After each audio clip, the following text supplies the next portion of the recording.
1.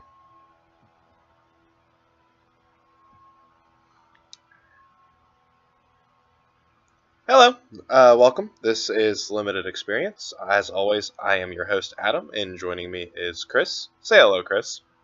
Hello, voice in my head. Today we are going to be doing a full set review of Rival of Ixalan for Limited. So, we're going to be looking at all of the cards and talking about how viable they are to play in your limited decks. And for both our voices and your ears, we will not be doing it all in one video. We shall be breaking it apart by color, and within those colors doing all the commons alphabetically, all the uncommons alphabetically, all the rares alphabetically, and then all the mythics alphabetically. Just so you know how it's going to do. So this is the basics of our rating scale. Summarizing it, a 5's a card you'll always play. 3 are cards you're happy about, as long as you're already in the color of it. 1s and 0s are cards you don't want in your deck. You also skip 2 and 4, but... Well, I figured we could jump past them. They can People can read, hopefully. But I do sort of disagree with the first part without using the word bomb, because you will always try and play a bomb, just sometimes it isn't possible. But we'll get there for examples. What was that? The discussion on bombs. How 5 is not necessarily just a thing you'll always play. It is a bomb card that you will always attempt to play. Fair.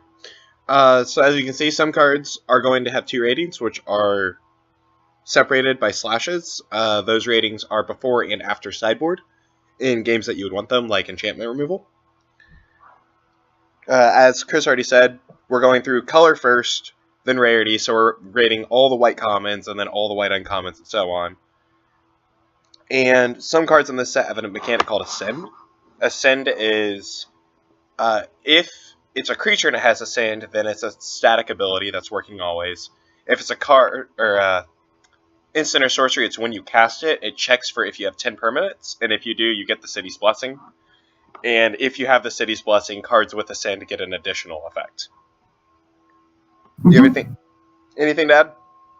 I think that basically makes sense, other than the further explanation of why we have rated Ascend very differently, because you're not guaranteed to get Ascend every game. And if Rivals is anything like Ixalan, there are a lot of games in which you will never hit 10 permanents, because the game will be over before then. So we will be discussing that on an individual basis, card per card. So because since they have 2 very different effects, or generally they scale, but of course they are different, otherwise they wouldn't put that there.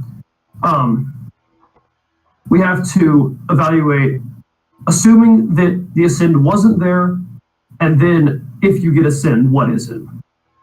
Exactly. With that being said, we're going to jump right into White. White starts with Cleansing Array. It's 1 and a white for a sorcery that destroys an enchantment or a vampire. Chris, how do you feel about this card? Purely sideboard, which is, I kind of disagree with my own rating, where I said it's either a 1 or a 4. Honestly, it's either a 0 or a 4, because I am never playing it in my main deck, just offhand. I am only using it if they show that they have notable enchantments that are worth removing, or they're a vampire's deck. Couldn't have said it better myself. I think saying never running it might be a step too far. There will be times where you're just short on playables, especially if this is anything like regular Ixalan, where you're short on playables a lot. And this is one of the cards that most decks run at least 1 enchantment and or vampire, so it's very seldom going to be a completely dead card, and is worth, if you are low on playables, you might start 1. That being said, I also agree, if you're starting it in your main deck, it will probably be the worst card in your main deck, but after sideboards, when your opponent has shown you vampires or enchantments, it is probably one of the best cards in your deck. Yeah. I agree with you on that one.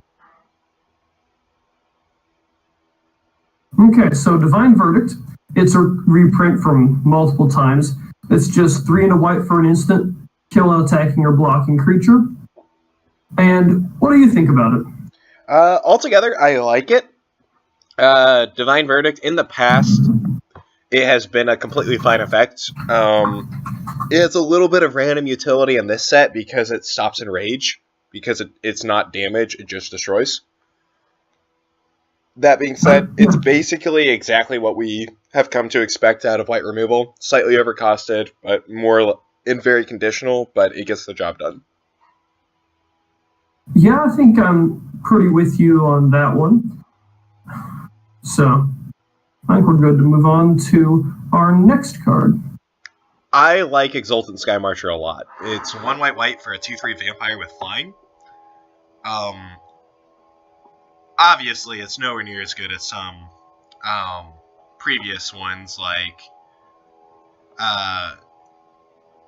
he was from Aether Revolt, similar stats and costs, but he also had Vigilance and Death League. Yes, Vampire Whitehawk. I can't think of his real name right now. Regardless, Aerial Responder. Thank you, Aerial Responder. Regardless, I like this card a lot. I think it's very good. 3 mana for a 2/3 flyer is a fine rate. Yeah, you're just paying an extra white to get a +1 toughness on your Windrake. Windrake being the classic 2 and a blue 2/2 flyer. And Vampire is a super relevant creature type, especially with flying, because you'll have a ton of random utility on, like, one of your vampires will get +1/1, and it can be her, and then you're attacking with a 3/4 on turn 4, and that's just great. Yeah, I'm with you on that one, even though the mic feedback makes it a little bit difficult on occasion to discern your opinion. So you might want to check that. But our next card is a more recent reprint, Legion Conquistador. It's 2 and a white for a 2/2, and when it enters the battlefield, you can pull any number of the Legion Conquistadors from your library, reveal them, and put them into your hand. So, assuming, all of our ratings, or at least mine is, and I'm assuming Adam's is also, account for you having at least one more Legion Conquistador, because 3 mana for a 2/2 ETB, enter the battlefield, draw a card, even if you know what it is and it's a mediocre card, that's fine. It still replaces itself in your hand and gets you some sort of value. Yeah, I am not a fan if it's only the one. Like you said, I want at least one, preferably 2. 3 mana for a 2/2 that draws you 2 more 2/2s is a very respectable card. And Ixalan ended up being fast, and just having 2/2s on the board was important enough that he ended up being a very good card. Exactly, and since he is a reprint from Ixalan, which I'm glad they did this for this card, you will see likely at least one in every pack that you're in. So pack 1, pack 2, pack 3. Yeah, he is in both. Reiterating what Chris said, he's in both Rivals and regular Ixalan, so you'll still see him in, like, you still have 3 packs to get him instead of just the one at the end, if he had just been in regular Ixalan. Exactly. Luminous Bonds is up next. It's 1 and a white, or white and 2, sorry, for an aura enchantment. You put it on a creature, and that creature can't attack or block. Also known as, in our general terms, pacifism, which is a popular form of white removal where it doesn't really kill the thing, it just makes it pretty useless unless there's activated abilities. Now, pacifism generally costs 2, but having realized that that is very, very good, R&D seems to be experimenting with putting it at 3, and seeing as our ratings match its CMC here, converted mana cost, I think it's still fine.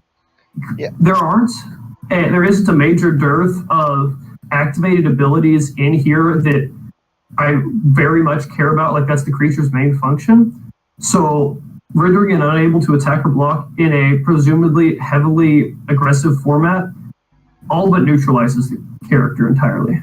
Yeah, this is, for all intents and purposes, a kill spell. Without putting it in the graveyard, which can be important for 2 reasons. For one, that means your opponent's creature would still count for Ascend, but Luminous Bond would also count for your Ascend, because it's an enchantment that you control. Exactly. And there are, in Rivals of Ixalan, there's random graveyard recursion of bringing back creature cards from the graveyard to your hand. And Luminous Bonds doesn't allow that because the creature's not in the graveyard to begin with. Mm-hmm. Admittedly, they can, in theory, get it back if they are running, like, the Kill a Vampire, Kill an Enchantment card that we discussed earlier, but it's highly doubtful they're going to be running that in their main board game 1. Absolutely. Next up, we have Martyr of Dusk. It's 1 and a white for a 2/1 vampire, and when it dies, he leaves behind a 1/1 vampire that has lifelink. What are your thoughts, Chris? Well, as a 2/1 2/1 for 2 in white, I'm kind of disappointed. I am conditioned to expect a bear, a 2/2 for 2, but so I'm looking for upside naturally. I'm not expecting a goblin piker. So it being a vampire, that is upside. It gets tribal synergies. It's an irrelevant creature type. It also leaves us a also relevant creature that gets a vampire ETB trigger. It gives us lifelink, so that's a blocker. All in all, I think this card is, it's not something I'd be excited to play, but it's certainly runnable in just your main board if you need a 2-drop, which if Rivals of Ixalan is anything like Ixalan, you're going to need 2-drops. Yeah, I like how you said that. It's not something I'd be excited to play. I agree. I would not be excited to have this in my deck, but I would be happy with it. It's firmly like, I am okay with where I ended up if I have a couple of these. Exactly. Unfortunately, the card is not how I read it the first time, where I read it as a single white, or I heard it as a single white, and I thought, this card's amazing. Why is nobody excited about this? And then I realized my mistake. Yep. Which is probably for the best. Most likely. R&D would have... continuing on. Why don't you read this one?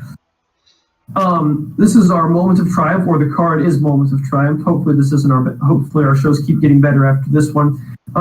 It's a single white for an instant combat trick. Give target creature +2/+2 instead of turn, and you gain 2 life. So, being white, it's understandable that they don't get giant growth, which is the single green for +3/+3 instead of turn. So we expect a little less, and that's what we got. We have incremental life gain, which is better than just straight life gain, because it's just a little extra bonus. Because if you look at the +2/+2 in a format that is absolutely full of 2-drops and low toughness creatures, you are very likely trading this combat trick for a creature acting effectively as a 1-drop removal spell. And you're just getting 2 extra life as a bonus. Yeah, in white especially, 1 mana for +2/2 and some random upside is about what you expect from the common combat trick. Like that, just in the past couple sets, that has been a pretty consistent basis.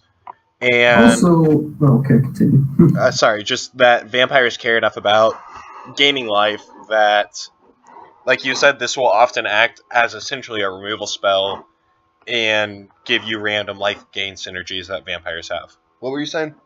I was going to get into the idea of not even necessarily just vampires, but in white and black. The player likely cares about life gain or has cards that care intensely about life gain.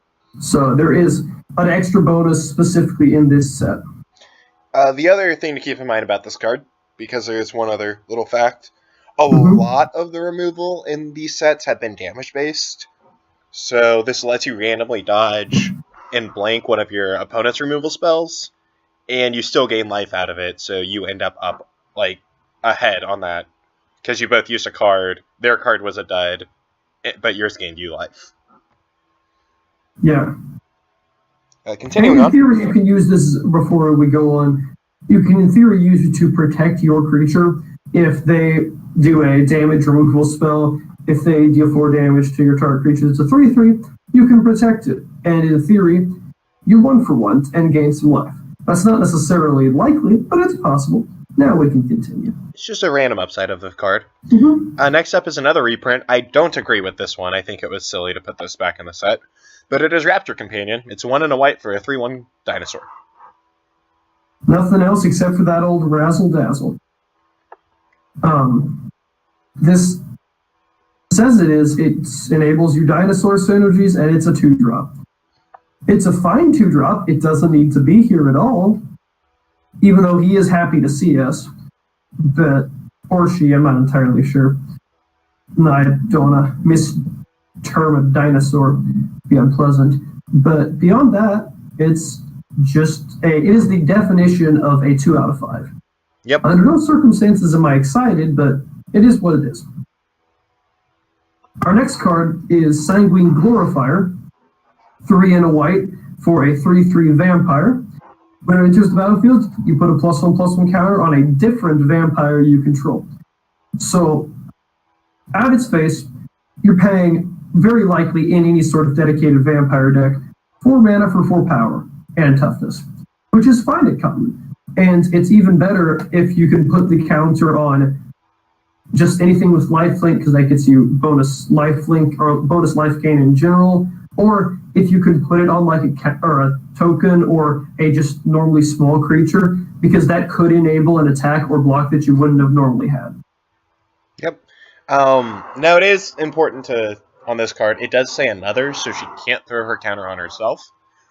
That would be very, very good. But so you have to have another vampire down on the field for her ability to happen. Granted, that's not very difficult. But it's just something to keep in mind. She does require you to be playing more vampires in order. I would say if you don't have another vampire, she's just a 4 mana 3/3. She ends up closer to like the 1.5 T range, something you don't really want to be playing. I would say a 4 mana 3/3 and white is a 2. Yeah. Like, because what we know is the vanilla test, and for the uninitiated, vanilla test is generally considered to be, is the average of the power and toughness equal to the CMC? If it is, great, you passed the vanilla test, except it gets more complicated than that, unfortunately. So a 3/3 for 4 in not green is generally considered fine. Yep. Next up, we have Snubhorn Sentry. No. It is white for an 0/3 dinosaur. It has Ascend, and as long as you have the City's Blessing, it gets +3/0. I do not think this card is good. You think it's better than I thought, apparently. You have it at 1.5, I have it at 1. I think the only time I'm willing to play this is if I desperately need a 1-drop, or if they have legitimately nothing with 3 or more power, which I highly doubt in this format. Yep. Yeah, I probably could have rated it 0.5. Although, to its credit, it does have actual late-game relevance, which is something a 1-drop generally does not have. Yep. If you can get the City's Blessing, it is a... The problem is, by the time you have the City's Blessing later in the game, a 3/3 is nothing to be particularly proud about. No, it's just the thing to be a thing. So, it's not particularly good early as an essentially 0/3 defender. And later on, it's not where you want to be, which altogether means a card I'm not particularly interested in trying to play. Also, another corner case, while we're on the topic of corner cases, if you do turn 1 Snubhorn Sentry and turn 2 Tillanolli's Knight in a red-white dinosaur deck, it does give you the dinosaur tribal bonus. Yep. But I'm probably not willing to pay 1 to just get a dinosaur tribal bonus. I'd rather have almost any other dinosaur, or I can draw this color. Especially since most of the dinosaur bonuses that are early care about being in red and white, and there's plenty of small dinosaurs in red and white where having a 1-drop won't make hilariously much of a difference. Moving on. Another fun... No, before we move on, I have a fun corner case. Okay. So, you remember our old buddy Belligerent Brontodon from Ixalan? Yeah, the 5/7 that assigns combat damage as toughness. I think it's a 5/6, but I don't know that I care either way. I could be entirely wrong on that. So you think, oh, well, he'd be good in that deck, right? Well, if you have a big old 7-drop, you probably also have 10 permanents. So his Ascend will be turned on anyway. Exactly. And then having him be an 0/3 doesn't matter because he's a 3/3 anyway. That's amusing.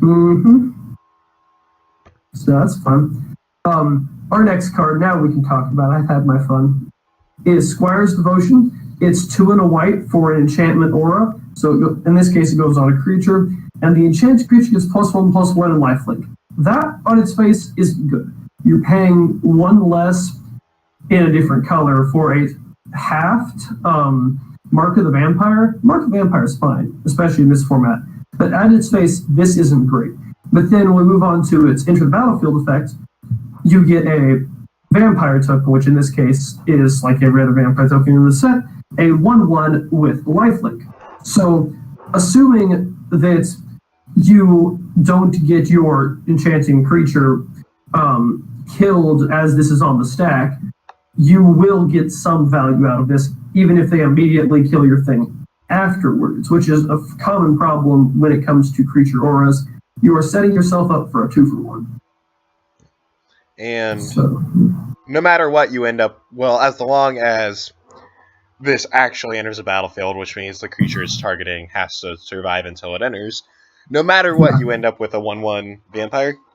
Which, granted, 3 mana for a 1/1 lifelinker is nowhere near where I want to be, but like that is the absolute fail case for this card, and it ends up being on scale pretty good. Yeah, I disagree with use of absolute fail case, because your absolute fail case is if they kill your creature while this is on the stack. As far as I know. Solution, never play this when they're not tapped out. Don't actually take that advice. That is bad advice. Yeah, that's my role in the show. I give the bad advice. You're supposed to be the one who's actually good at Magic. But yeah. Altogether, at face value, this is a fine card that I would be happy to have in my deck. Basically, I'd be okay having it in my deck. Yeah. I wouldn't be happy, but it's fine. Next up is Suncrested Pterodon. It is 4 and a white for a 2/5 dinosaur with flying, and as long as you have another dinosaur, it also has vigilance. I like this card. I think it's fine, honestly. A 5 toughness blocks very well, and the 2 power eats a lot of things because, as I said earlier, this is a format ripe with small creatures. The vigilance bonus is also fine, since you're highly likely to have another dinosaur by that point, especially if you're in like red-white dinosaur aggro down, and this is your top end. Just sit this up here and hope that you can bash in with your smaller dudes. Well, this eats any of their things that come up, or just makes a wall. Yep. So I think it's fine. It's nothing I'd write home about, but it's fine. Again, I like it. At 2/5, I think is really the sweet spot for where you want a defensive creature to be, which this would be.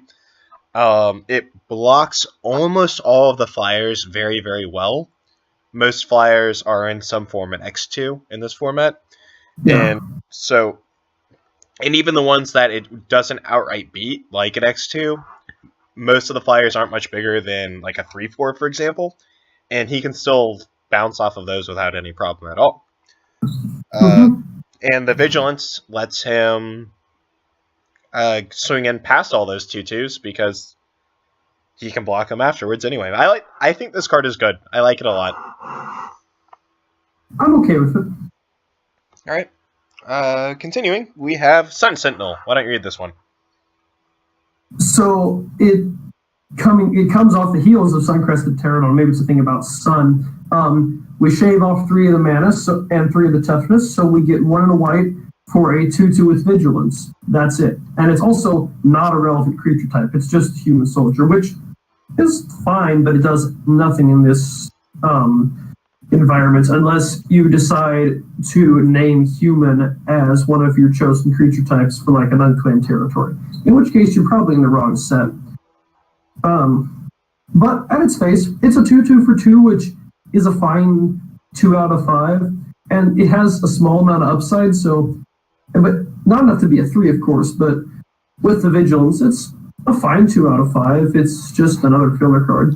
Yeah, okay. The problem with vigilance on a 2/2 is it doesn't usually matter, because by the time vigilance is particularly helpful, your opponent will have a 3/3, and then she can't attack anyway. Mm-hmm. And then she's, for all intents and purposes, a regular 2/2. Yeah. Which in Ixalan was fine. Yeah, a bear in Ixalan was a completely okay card. Like, it was verging on good, even, but there are a couple cards in the set that care about whether or not creatures have vigilance. Path of Metal is one. We'll get to that later. And this would fulfill that requirement. Yeah. It does what it needs to do. Doesn't do it very well, but it's there. She tries. That's the end of the commons, am I right? We're on to uncommons now? Yeah. We're going to moving on to uncommons with a baffling end, which is interesting for the start of a rarity. It is 1 and a white for, so total 2-drop enchantment, and when it enters the battlefield, it gets exile target creature and opponent controls with total converted mana cost 3 or less. Which, that's good. That's a kill spell. However, when it leaves the battlefield, if it leaves the battlefield with it, likely because of enchantment removal, that, or not necessarily target opponent, but in 1v1, it will be the same person because you don't really have 2 opponents unless you're doing, I guess, 2-headed giant or something. When that happens, target opponent gets a dinosaur token, which in this set is a 3/3 green creature with trample. What are your thoughts on this card? So I like it. It is a low mana cost Oblivion Ring. It exiles a target permanent. It does have to be a creature, and it does have to cost 3 or less, meaning it will usually break even on mana, which is fine as a removal spell. You want your removal spells to go up on mana, so you want to use your 3-drop removal spells on like a 5-drop, and then you feel like you're ahead. This will generally break even, sometimes trade up if you hate their 3-drop more than their 2-drop.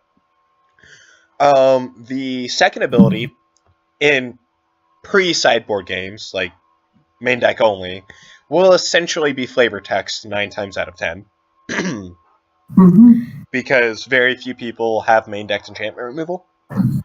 And speaking of flavor, I absolutely love the flavor of this card. You can see the smoking pirate cutout become a dinosaur. I think it's excellent. Oh, yes. And another thing we haven't talked about as far as I know is, assuming that they're not running enchantment removal, this does get you 1 click on your ascend. Yep, Because that is true. So it's essentially Vanquish the Weak. Yeah, at sorcery speed. And yeah. I am fine with that as a card. It's a decent removal spell. Blazing Hope is next. This is white for an instant. Exile target creature with power greater than or equal to your life total. I'll admit, I was a little bit optimistic on my rating of this card. It is probably not going to be that good, ever.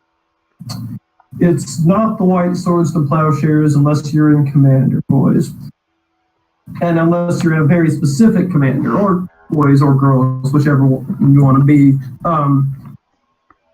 I don't like it in Limited. It only gets a 1 for me because it very sometimes kills something. Like, on the very rare occasion that it actually kills something, you'll be okay because you got 1 turn most likely. Beyond that, though, it's pretty awful. I think this card does deserve a sideboard rating. If they have like multiple 6-power creatures, I think it becomes okay. I agree, though. I think I want more than 6 power, honestly. If I'm at that point, they probably have multiple creatures, and I'm probably still dead. Yeah. I agree, it's not particularly good. And by not particularly good, I mean it's actively bad. I can't really find a use for it, but I'm also completely sure I'm going to lose to it at some point.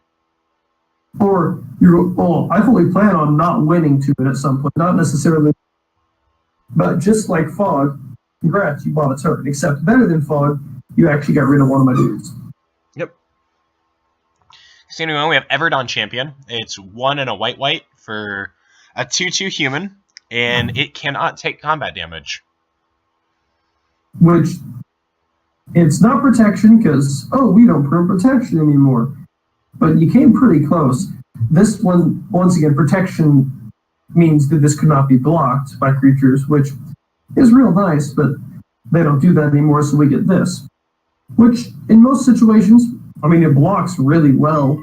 It just chills like a fog bank. And if you can armor it up in any way, that's quite handy. But in the end, it's still a 2/2 for 3. That's fair.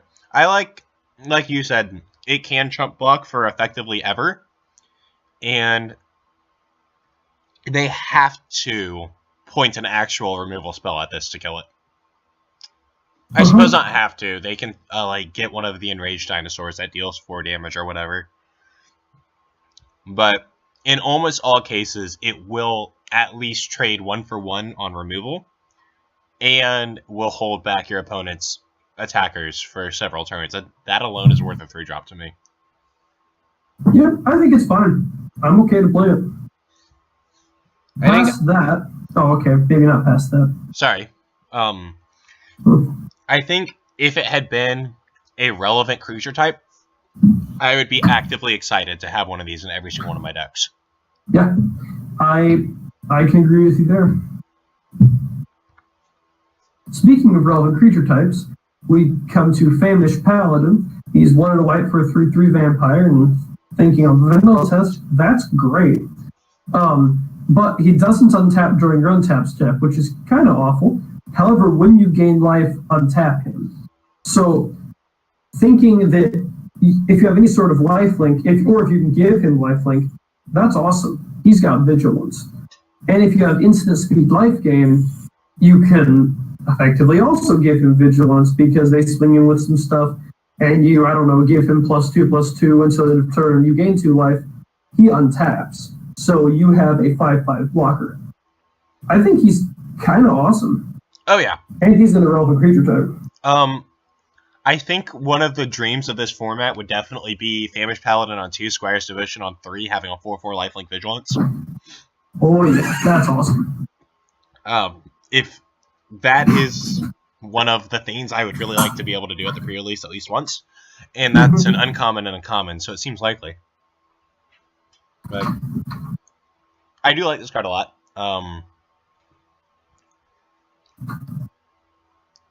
You basically said it all as far as I'm concerned. I don't think I have anything else to add. So, Cool. Our next card's Forerunner of the Legion. It's a the first of the cycle of Forerunner cards. They all have a similar first ability. This one's 2 and a white for a 2/2. When he enters the battlefield, you look through your deck for a vampire creature, shuffle your deck, and put the vampire back on top of it. Or a vampire card, which in our situation is a creature. Yeah. Because we're not playing with tribal cards from back in the day. So continue. Basically, you get to pick a vampire somewhere in your deck and make it the next card you're going to draw. Additionally, whenever another vampire enters the battlefield, a creature, not even a vampire, gets +1/1 until end of turn. It's also another vampire entering the battlefield under your control. So you don't get this for your opponent's vampires. It's just your stuff.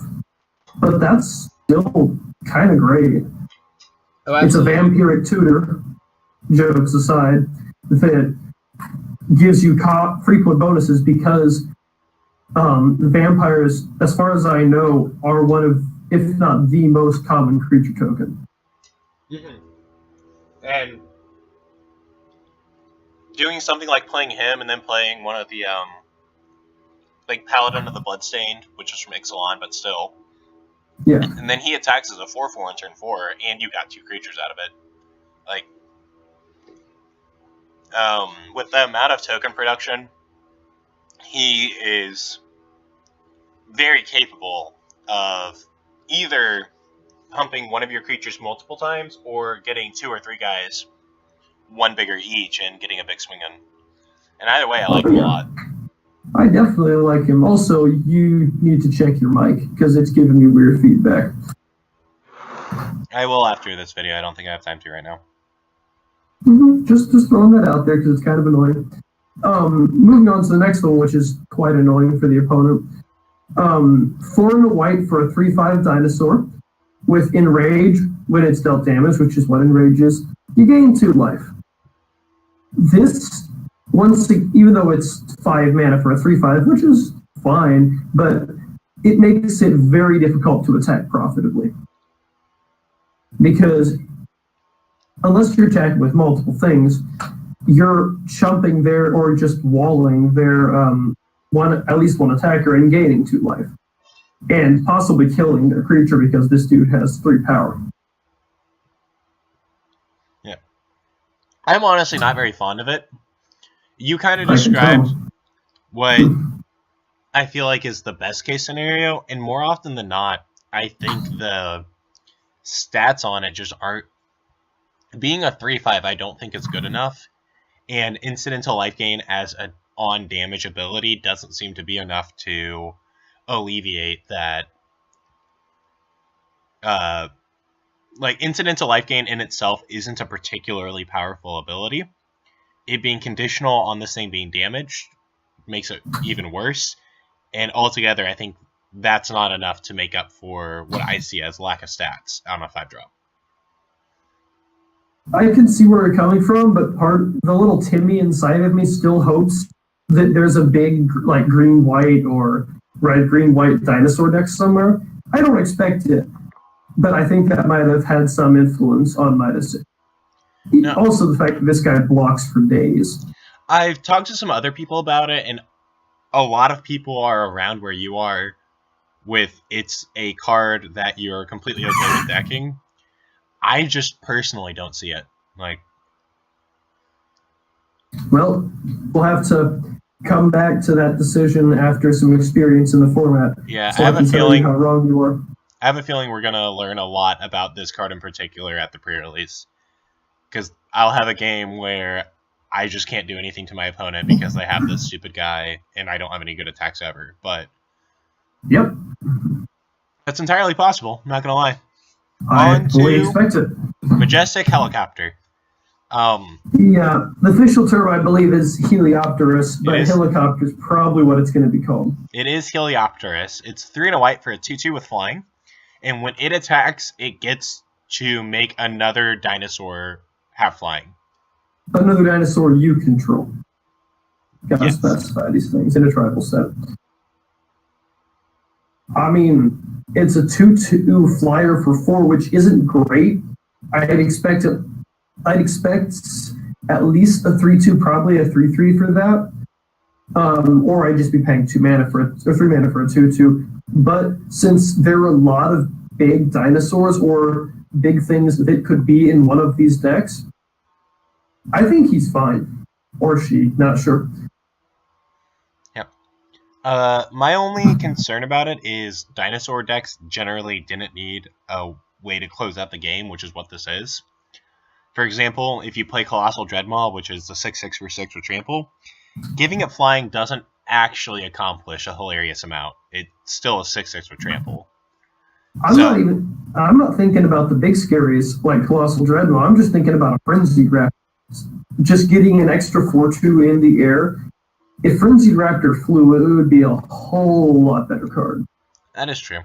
Additionally, I like that this card kind of plays into itself, because usually you're going to be flying something bigger than it, which encourages your opponent to block the thing that's bigger than it, which means this will survive the combat. So I do like that play pattern. I think it's neat. Pride of Conquerors is up next. Why don't you read it? So it's 1 and a white for an instant with Ascend, which is the City's Blessing, 10 permanents. At its base, creatures you control get +1/+1 instead of turn. It's just an anthem, which is fine. And if you have City's Blessing, creatures you control instead get +2/+2, which is a whole lot better, but it's still just a combat trigger. That it is. I'm really only imagining this as the artwork depicts in a vampire deck. I think vampires are probably going to end up being the easiest tribe to get Ascend in because of the number of random 1/1 life leakers they make. I would cut in that blue-black pirates with treasure tokens is also about as likely to get Ascend because of, once again, all the treasure tokens. That's fair. But that being said, this will end up making, 3 or 4 random 1/1 lifelinkers into 3/3 lifelinkers, and that's a huge pump. That's major. But that's also like absolute best case scenario of what you're getting out of this card. Yeah. I think in like a hardcore vampire deck, you'll probably run one of and be satisfied when it's Anthem and happy when it's the +2/+2. Mm-hmm. I think it's just fine. It's not something I'd be excited to run unless I just have a complete crap ton of tokens. But it's still an okay card. Sky Marcher Aspirant is up next. It's white for a 2/1 with Ascend. It's a vampire. It's a vampire, by the way. Yep. And it gets flying if you have the City's Blessing. So what do you think about a 2/1 for 1, Chris? In a lot of formats, it's very meh. In a very aggressive format, which is what I'm assuming this is going to be based off of Ixalan, it's pretty great. It's a relevant turn 1, and you need turn 1s, and especially turn 2s, because this trades with a lot of good later cards like Frenzied Raptor. It'll trade with Frenzied Raptor, just right there.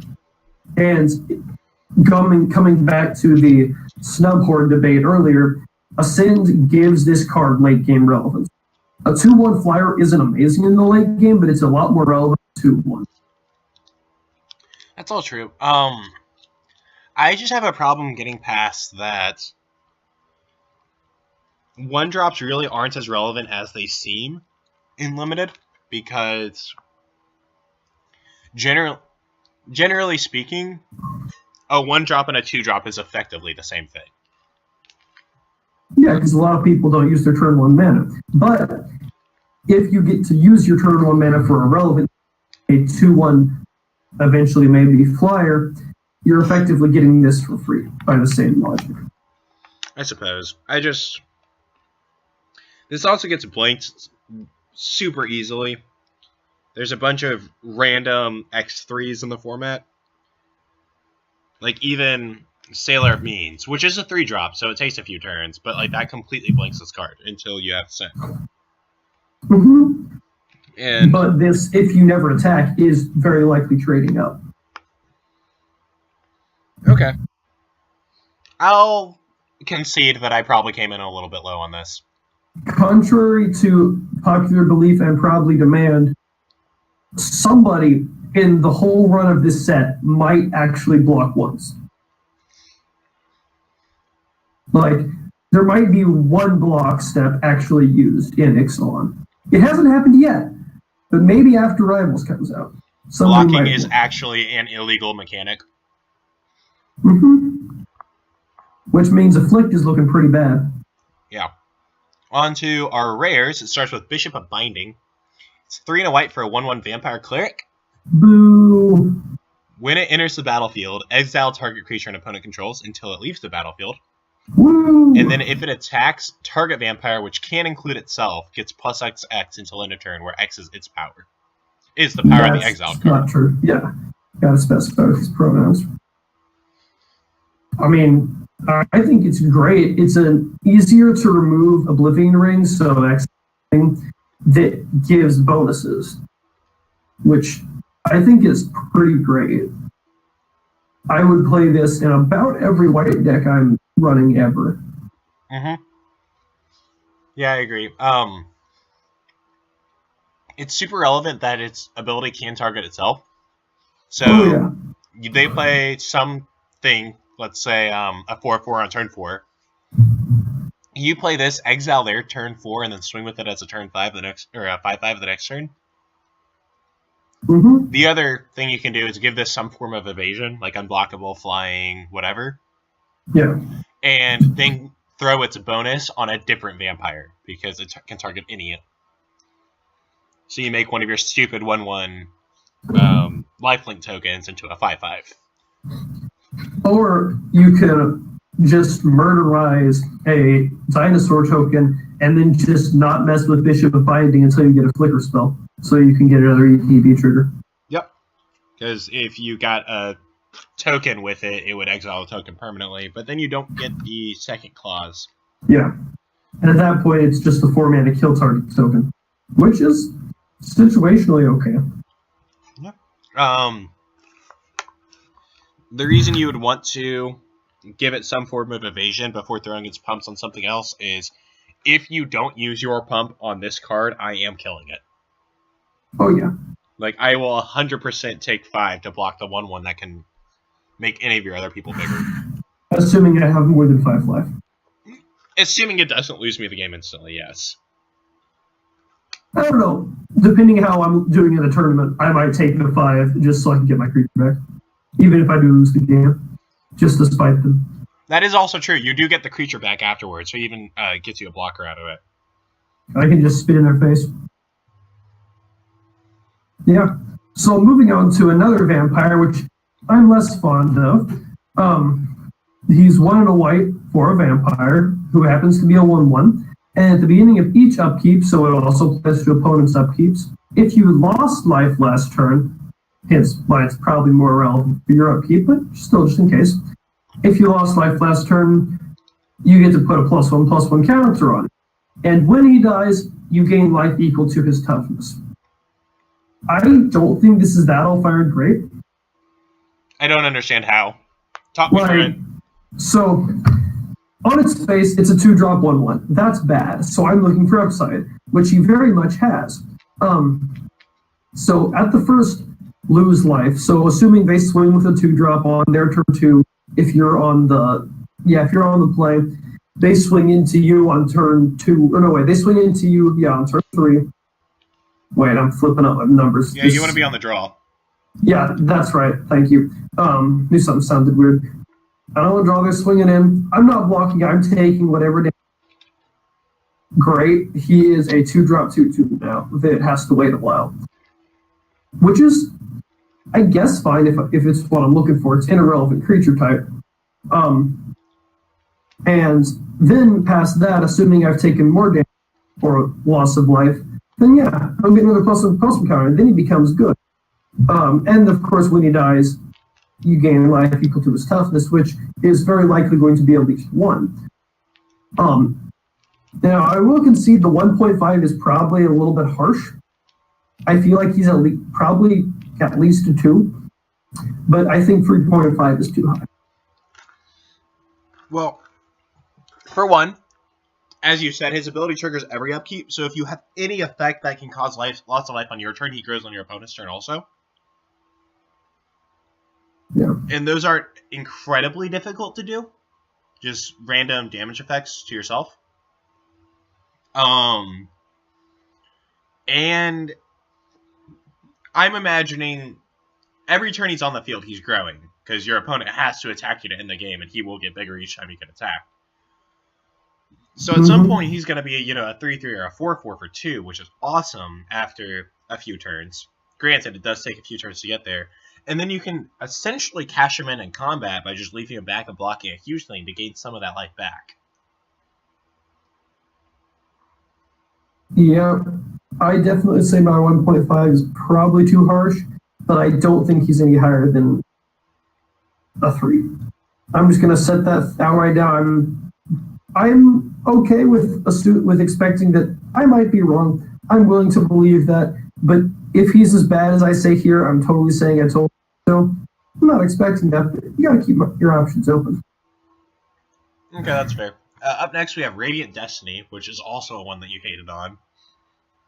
Yeah, it's 2 and a white. Doesn't say why. For an enchantment. It has Ascend, so if you control 10 or more permanents, you get the City's Blessing. As it enters the battlefield, you choose a creature type, and creatures you control of the type get +1/+1, and if you have the City's Blessing, they also have Vigilance. Okay, so my thoughts on the subject, so then you can tell me I'm wrong. Why? Okay, we're just going to throw this out right now. To be good, you're probably in Vampires, because you're not splashing this in a Merfolk deck, you're not splashing this in a Pirates deck, and dinosaurs have enough humans that it's not that great. So you want at least probably, 2 or 3 of those specific creatures on the field to be willing to play this code. Am I reasonable about saying that? Well, because I'm not liking this for if there's probably about 1 or 2 of those creatures on the battlefield. Well, you don't even need it in the battlefield. just name whatever you have the most of in your hand. Well, Play this yes. on turn 3, you have 2 dinosaurs in your hand, say dinos, and both of them get +1/+, and that's fine. Yeah, that's fine, and what I'm willing to concede that this is probably at least a 2. I don't think it's genius outside of Commander. I look forward to playing this in Commander. Pre-sideboard, they're most likely not having any enchantment removal. And you could read this card as white 2, the next 3 creatures you play get a 1/1 counter on them when they enter the battlefield. And that's a great card. Okay. Similar to the other one, I'm going to concede this is more probably around a 3. I'm not saying it's a 3.5. I'm saying it's probably more like a 3. Okay. I talked you up. I agree. The City's Blessing, they get Vigilance, is basically worthless. Yeah. Because realistically, what you want this card for is to pump a bunch of your tokens. So your 1/1s become 2/2s. And as we talked about earlier with Sun Sentinel, a 2/2 with Vigilance is basically flavor text. Mm-hmm. But still, I think a Glorious Anthem on creature types is better than you rated it by a lot. I'm willing to accept that. This next one we have a lovely disagreements about. I seem to have hated on the white rares a lot. This is Slaughter the Strong. It is 1 white, so a 3-drop for a sorcery. Each player, so everybody, chooses any number of creatures that they control with total power, 4 or less, then sacrifices all other creatures he or she controls. Now, as you can see, I rated this a 1.5. However, I have a very good explanation for that. Okay. I didn't read the word total. Like, in all my readings of this card, I have legit... Chris? Yeah. I think we lost you for a second. Can you repeat that? So, my explanation for why my rating of this card is so low is in all of the many, many readings I've had of this card, all the set spoilers, what have you, I have never until now seen the word total power 4 or less. So you thought they just sacrificed a random creature that had 4 or less power? No, it's not like choosing number of creatures he or she controls with power 4 or less, then sacrifices all other creatures. So what I read was they get to keep all their things that are 4 or less, which is not good. No, I agree. So that's why my ratings were really low. Yeah. So going away from that, I'd say this is probably a 3.5. Yeah, I will say this can be considered a sideboard card. If you bring this in against dinos, you probably will just win. Mm-hmm. Because you will murder almost their entire board, minus maybe 1 or 2 creatures. And cards like this, situational wrath effects, you have the benefit of knowing it's happening, so you just won't play into it. You'll play a 2/2. On turn 3, you'll play a second 2/2. On turn 4, you'll play this, and they'll sacrifice their 3-drop and their 4-drop, and you did great in that exchange. And you then hopefully play a 1-drop afterwards, so then you don't waste your mana. That would be the best case scenario, but you see what I mean. Yeah. Usually I would think this is actually probably the opposite of a sideboard end card. You'll most likely want to start this, and then if your opponent's on vampires or something, you'll probably want to take it out. Or Merfolk. Because Merfolk has enough +1/+1 counter synergies that I'd leave, and hexproof things that I would leave this in against Merfolk. I'd be willing. I think it's one of those things that I would rather play with it before I make a hard. Looking at the just how it reads, that's where I'm at on it. But I think this card can be very, very good, and even the fail case is 3 mana. Its fail case is a sorcery speed edict. 3 mana, target opponent sacrifices a creature. And like, that's still not bad. I mean, its ultimate fail case is they don't have any creatures. Yeah. Or their creatures have total power 4 or less. Absolutely. Continuing on, we have Sphinx's Decree. This card is awful, and limited at least. It's 1 and a white for a sorcery, and each opponent cannot cast instants or sorcery spells during that player's next turn. So what this does is, after you cast this on your opponent's next turn, they're not allowed to play instants or sorceries. Chris, would you like to explain why this card is bad? Well, I think I summed it up pretty well earlier with one word, that it does nothing. You're assuming, first of all, that they're going to cast an instant or sorcery, and if you're playing this early game, since it's a 2-drop, it's honestly probably in their benefit to just play literally anything else. Honestly, I feel like I probably should have rated this as, because unless I really, really need a prowess trigger, I'm probably just going to take a basic land instead. Yeah, the reason it got any amount of points at all from me is I came up with this scenario of you do something like duress your opponent's hand, and they only have instants and sorceries. And then you're like, time walk you, skip your next turn. And like, that's okay. It's not even great, and it's super situational. That's what we know as Magic Christmas Land. Yeah, exactly. That would be absolute 100% best case scenario, and that's just not good enough. Mm-hmm. This next one, though, is reasonably fine. It's What's also, with I think, White Rare Heat? Come on. I'm reasonably certain I totally didn't read at least one of the words on this card. So this card, for those of you who aren't just reading the slide, is Simple Allosaur. It's 4 and a white for a 3/4 dinosaur, which is okay.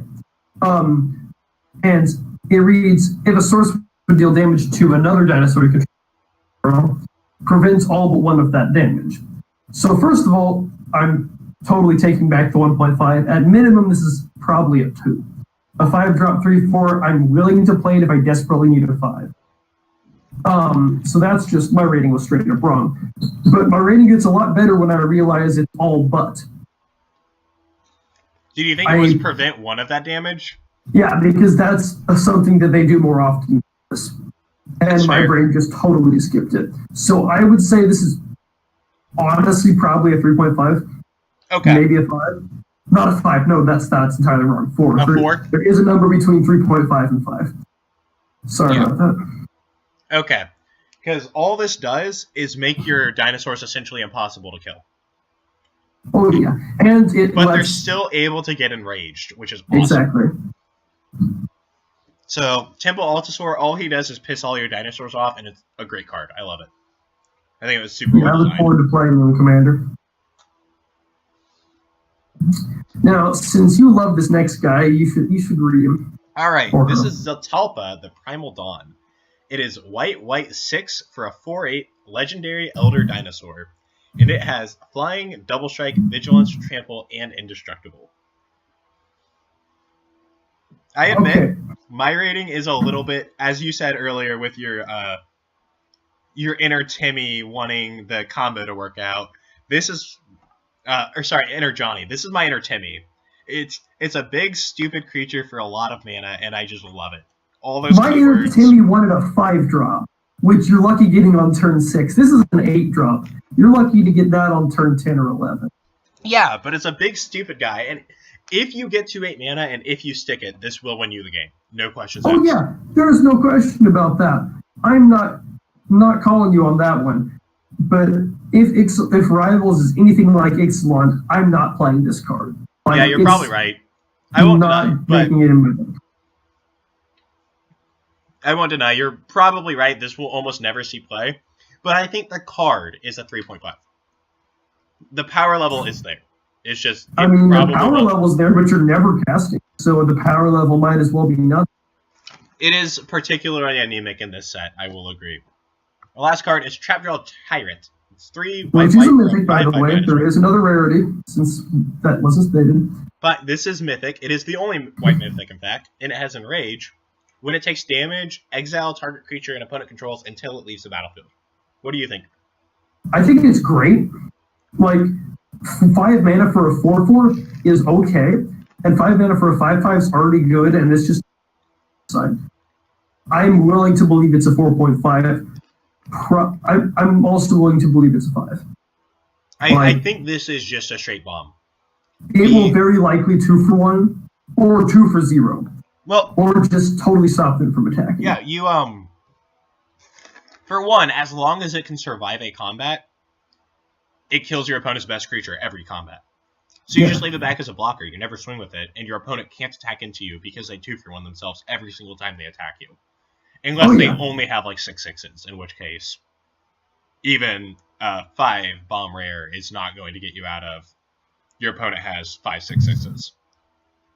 Or, in some cases, it could be just a 5-mana 5/5 unblockable, which is also amazing. Yeah. Like, I would play the heck out of that, especially in white. Everything about this card is great. I think our aggregate rating's probably about right. It probably ends up being a little bit less than a 5, but not by much. Yeah. I am pretty hype on this card. Alright. Compared to the other white rares. Yeah, you were low on every single white rare, which incidentally makes you wrong. Sure. That is the end of our white set review. We'll be back in just a minute to start on blue. We're going to let you people take a break and honestly probably not watch the next video until later. So have fun. See you. This has been Limited Experience, and in a moment, it'll continue to be Limited Experience. See you.